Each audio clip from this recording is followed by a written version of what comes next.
Well, hello there, friends. Thank you for joining me on the new Mailbag Sunday. I have two videos coming out every Sunday. Now, in the mornings, I have my usual upholstery tutorial, and in the afternoons is where you're going to see my Sunday mailbag. Make sure that you stick with me every Sunday, and you'll be learning a lot.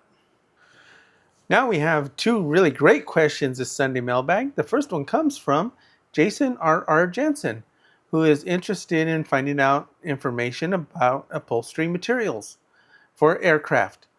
And then the second one comes from Lupe Cortes, who is really interested in doing aircraft upholstery. So here we go. Okay, so let's take a look at Jason R. Jensen's comment. I love watching your videos. I find your knowledge and experience as a great resource as a person that has opened an upholstery shop 1 year ago. I have one question. Could you do an in-depth video on what is needed to do upholstery in aircraft? What do I look for when ordering materials? Where do I purchase these materials? Do I need to keep a specific file on these materials? Thank you for being an inspiration to all of us that follow you, and good luck on your new adventures. And I gave him a thumbs up and the hearts. And I replied back to him. I said, "Hello, Jason. Wow, what a great suggestion. You may very well get your wish. Keep a lookout for your video." So let's go ahead and tackle this one. Well, Jason, sorry to say, but as of now, I really don't have that kind of a video. But what I do have is I have videos showing me doing aircraft upholstery. But if I was going to make a video today, I think probably what I would do is I would first secure your customers. So what I would do is I'd probably go visit all the small aircraft, general aircraft airports in your area and get to know those guys and get in with that crowd. Okay, because once you start showing your face and they get to know who you are, that's what's going to build trust in them wanting you to do their upholstery. Of course, any work that you do, make sure that you get pictures or videos or something that you can show your potential customer. So that way you can give them the confidence knowing that you can do the work for them. As time goes by, your portfolio is going to grow, and that's only going to help you. So what I do is I have my website where I have really 50 years of my experience, and I'll put the link below. Okay, I mean, it's everywhere, right? You probably already know it. It's rudolphsupholstery.com. But anyway, the reason I show my customers my website is because I want them to have that confidence to know I can do the job for them. And it's a great selling tool. Because if you go and type in upholstery and go to, say, Google or something like that, and they happen to have a website, what's funny is you'll see a website with maybe 5 photos of their work, and 4 of the photos are of the same project. That doesn't speak any confidence at all, right?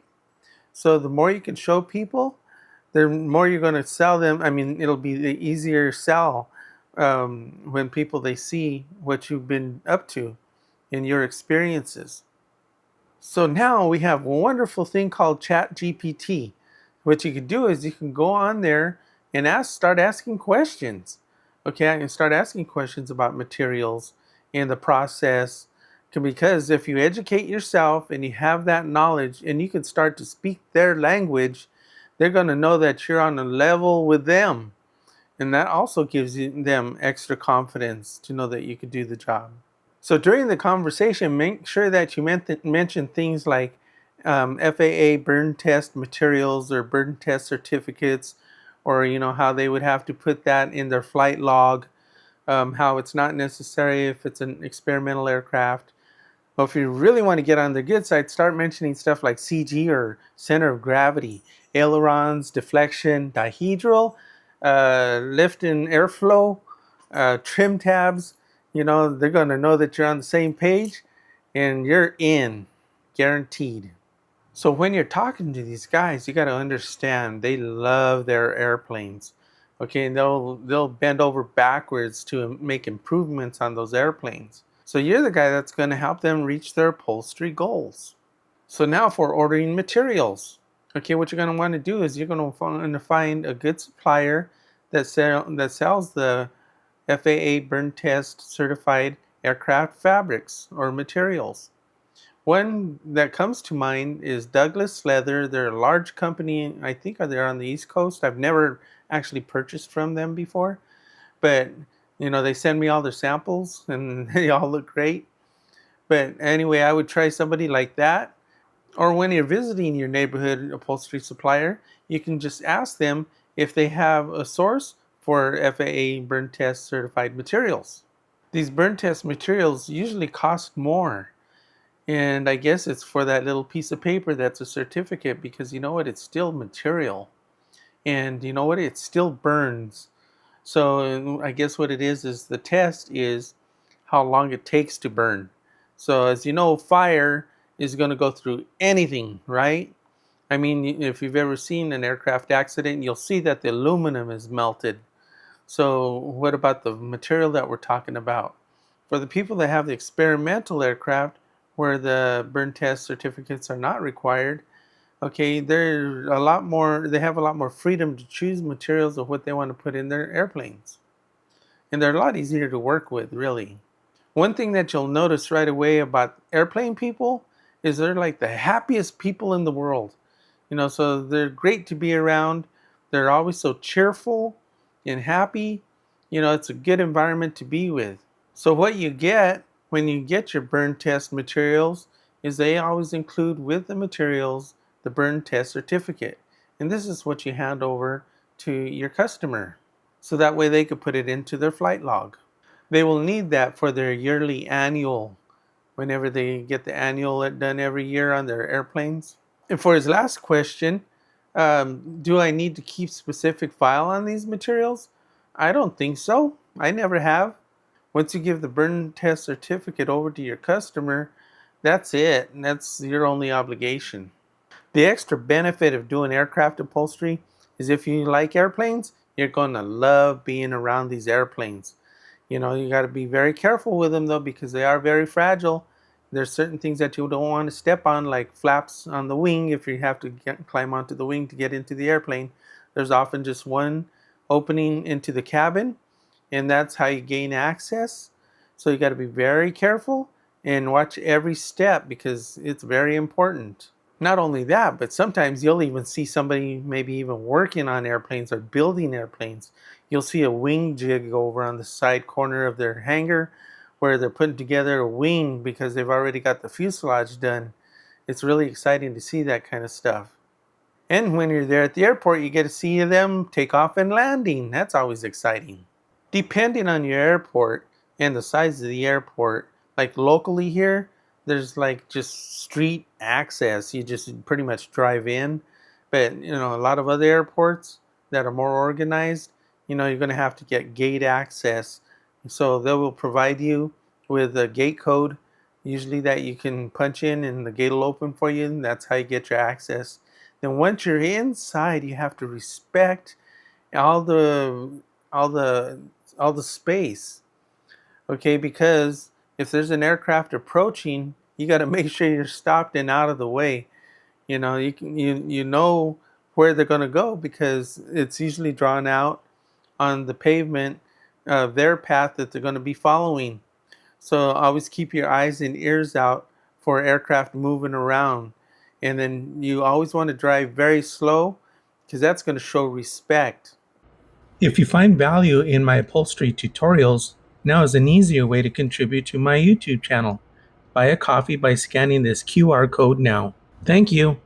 So tune in every Sunday afternoon for our mailbag segment, where we answer viewers' questions and comments. See you then. And the next question comes from Lupe Cortes. So it's kind of like looking at my reply, and that's kind of like pretty much what I just told you. But he says, "Hey, I just started watching your channel. I would like to specialize in aircraft upholstery. My dad has done automotive and marine for almost as long as you, and I have a very base knowledge and hundreds of hours of busy work like removing rusty staples, overall cleaning, maintaining and working all the machinery and tools he uses. I want to start my own business and work alongside him in the building, but doing my own thing. What do you think I should do to start? I have two amazing resources, my dad and you now. I would like to take advantage of all the mastery around me and wanting to know where you think I can start and or advertising myself and how to get going. Thank you for all your videos. So I gave him a thumbs up in the hearts, and this is what I had to reply back to him. I said, "Hello, Lep. That is a fantastic goal, and I suggest you start by mastering the specific FAA certified materials and regulations required for aviation work. Start taking photos of your work and build your portfolio to show potential aircraft customers your experience and give them the confidence that they will know that you can do the job. I am very interested in helping you to reach your aircraft upholstery future. As you may know, aircraft upholstery pays the most of all upholstery. If I had started with aircraft 50 years ago, I would be a zillionaire right now. I would suggest a personal video conversation to discuss all the fine details. I would answer all of your questions and give you all the time that you need. I can change your life with one conversation. This can't be done in video comments. Just contribute to my channel and win the golden ticket. Please support my channel at buying me a coffee. Links are below." So let's get into this one. Wow, can you believe this? That's such enthusiasm. And I'll tell you what, he's starting right at the top of the mountain. He's not even going to climb that mountain. He's going to go straight to the top. Wow. Well, Lupe, I hope that you're watching this video and you're taking the advice on the first question of this video. The best advertising you can do is face-to-face personal meet and greet. Go out there and get in with that crowd. You know, if they have a club, join the club. Go to their meetings, show your face, get well known. And then pretty soon when you're doing that first upholstery job and everybody likes it, talk about referrals, everybody's going to start throwing money at you. Can you imagine when you have 3 or 4 or 5 upholstery jobs behind you? Then you're just going to be able to sit back pretty much. Not only that, but if you're doing some kind of advertising, what if you have your own YouTube channel? Okay, people are going to start flying in to your airport to have you do work on their airplanes, just like what's happening to me. I got people flying in from all over the place that I meet at my tiny little airport here. And we talk about and discuss what they want to do to the airplane. We strike a deal. They get their interior to me one way or another, because I don't have a place here to keep an airplane, right? So usually what they'll do is they'll pull out the seats or any parts and they'll bring them to you. The nice thing about that is you're not pulling anything out of the airplane, unless if you wanted to, I guess. But most of them, they love working on the airplanes and they'll pull it out for you and they'll drop it off to you and they'll pick it up from you. So that means that you don't have a bunch of time wasted outside of your shop, because when you're not in your shop, you're not producing, right? Anytime you're not in your shop, you're not producing.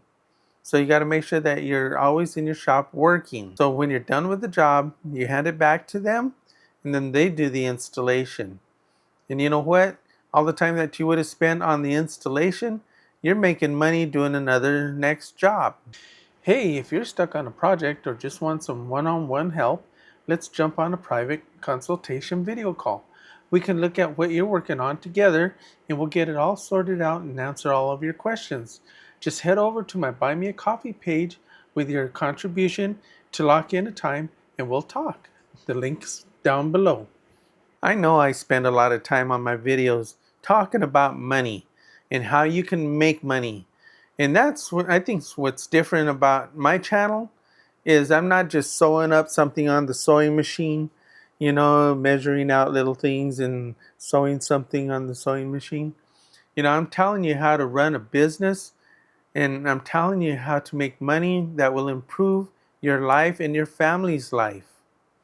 for all the future. You know, what you're learning here, you'll always take with you. One day after I'm long gone, you know, you're still going to be remembering what you learned. So I still get people asking me what's going to happen after I leave Texas for Palawan. So I tell them that I'm still going to be around. As long as I'm breathing, I'm still going to be producing Sunday morning videos for you guys.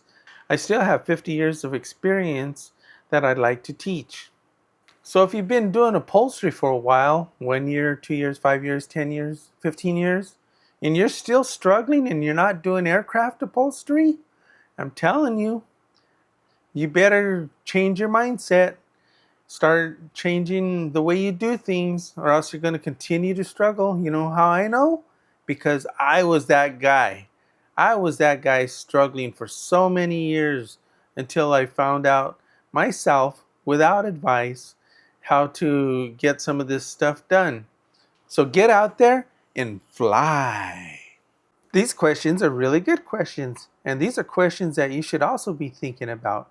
If you're thinking about it, put it down in the comments, and we'll keep that conversation going, right? Be sure to get it all in your comments, and who knows, maybe your comment will be featured. I hope you're enjoying our new Sunday afternoon mailbag segment. So until next time. If you like this video, you'll really like the next one.